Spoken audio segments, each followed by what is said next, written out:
भैंसामुंडा circle के रेवटी क्षेत्र में बाघ का शव मिलने से वन विभाग में मचा हड़कंप, गायब मिला नाखून।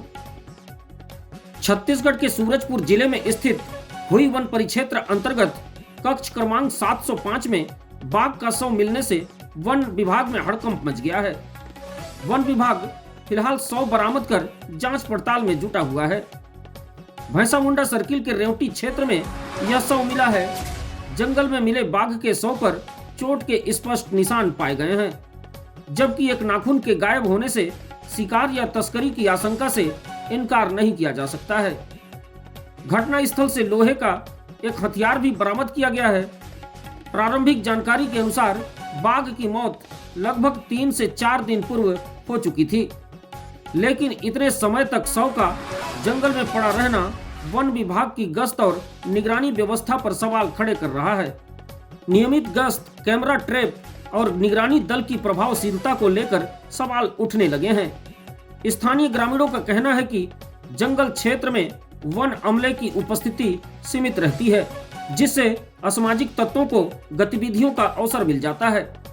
घटना की सूचना मिलते ही बलरामपुर और सूरजपुर वन मंडल के वरिष्ठ अधिकारी एवं संयुक्त टीम मौके पर पहुंची।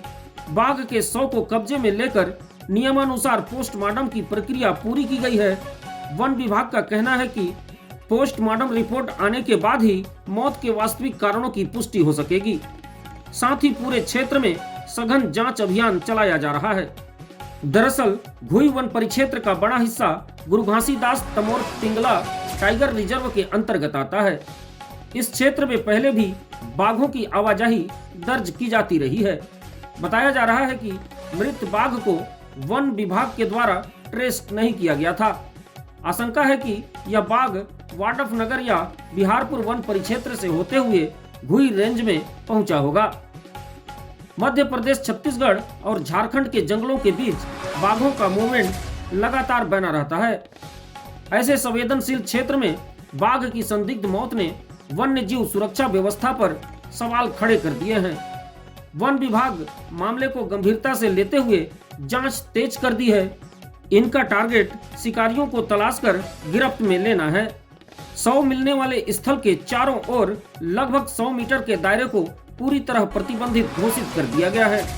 स्थानीय ग्रामीणों की माने तो इन जंगलों में लंबे समय से अवैध घुसपैठ और जाल बिछाने का खेल चल रहा है, जिसकी जानकारी विभागीय अमले को है, लेकिन कार्रवाई के नाम पर आंख मूंद ली जाती है।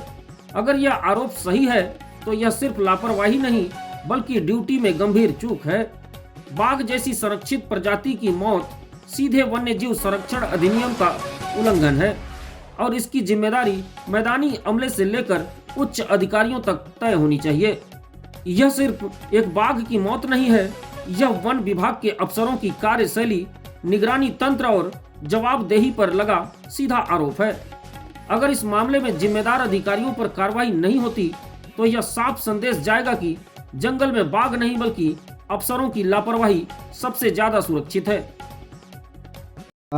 जैसे कि आप स्पॉट में ही हैं, तो एक बाघ की डेथ हुई है, तो उसमें जो प्रिलिमिनरी हमको जो उसके लिए खोजबीन करनी होती है, तो उसके लिए हमने डॉग स्क्वाड की भी व्यवस्था कर ली है। अभी पहुंचने वाले हैं। और चूँकि टाइगर जो है स्पेसीज 1 है, शेड्यूल 1 का स्पेसीज है वो, तो उसके लिए एक SOP है, जिसमें क्या है NTCA के मेंबर रहेंगे और PCCF वाइल्ड लाइफ है उनके द्वारा नामित व्यक्ति रहेंगे, CCF सर रहेंगे और DFO मैं खुद रहूँगा। यहाँ जनप्रतिनिधि रहेंगे। उन सब की उपस्थिति में डॉक्टरों की एक टीम है, वो पोस्टमार्टम करेगी और पोस्टमार्टम के बाद पता चल पाएगा कि एक्चुअल किस कारण से उसका डेथ हुआ है। जी हाँ, आप देखेंगे जैसे कि क्या है, 100 मीटर की दूरी को हमने बैरिकेड करके रखा हुआ है, किसी को भी अलाउ नहीं कर रहे हम लोग जाने के लिए। और गांव वाले से भी अपन रिक्वेस्ट कर रहे हैं कि अति उत्साह में वहां ना जाएं, तो उससे क्या होगा, जांच प्रभावित होगी। तो वो तो हमने रोक के रखा है। और जैसे टीम आएगी हम लोग पूरा अलाव का व्यवस्था, साथ ही साथ पूरी हमारी टीम यहीं रात भर रहेगी। जब तक पूरी कार्रवाई नहीं हो जाती हम लोग यहीं रहेंगे।